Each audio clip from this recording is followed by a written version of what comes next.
आर्थिक मोर्चे पर भारत की तरक्की लगातार हो रही है। कई सेक्टर ऐसे हैं जिन्होंने पिछले साल खूब कमाल किया। खिलौना उद्योग से लेकर एविएशन इंडस्ट्री तक और तो और यूपीआई ने भी नया रिकॉर्ड बनाया।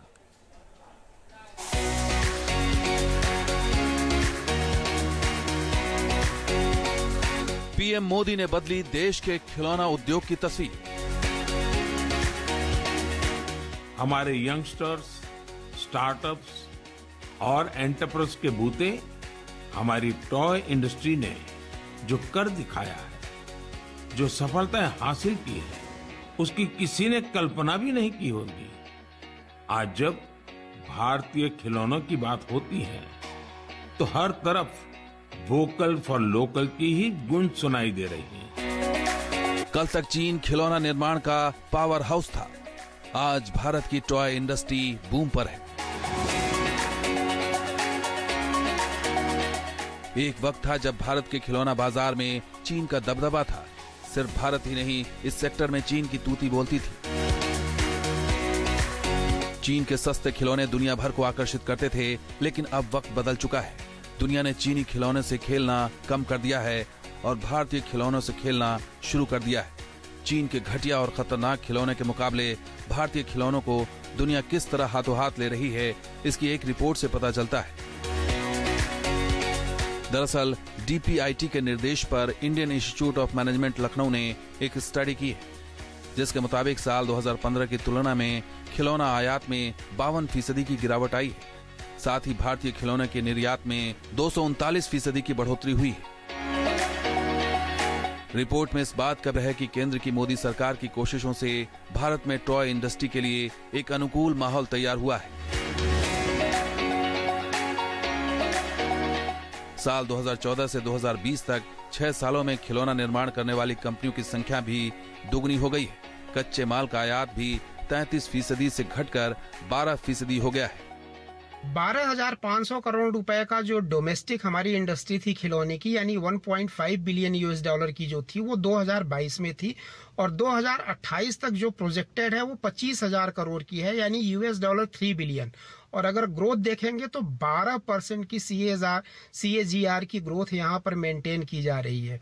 तो इस तरीके से सरकार के अथक प्रयासों के बावजूद भी खिलौना उद्योग काफी तेजी से बढ़ रहा है। सरकार ने जो कदम उठाए वो बड़े ही सराहनीय कदम है। सिर्फ खिलौना उद्योग ही नहीं, भारत की चमक एविएशन इंडस्ट्री में भी खूब बिखेर रही है। आज भारत दुनिया का तीसरा सबसे बड़ा एविएशन मार्केट बन चुका है।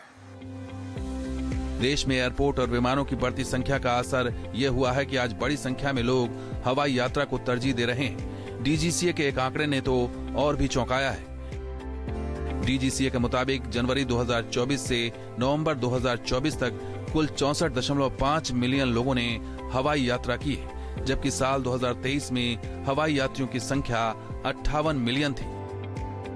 हालांकि इन यात्रियों ने अपनी यात्रा के लिए घरेलू और अंतर्राष्ट्रीय विमानों का इस्तेमाल किया, लेकिन जलवा घरेलू एविएशन इंडस्ट्री का भी कम नहीं था।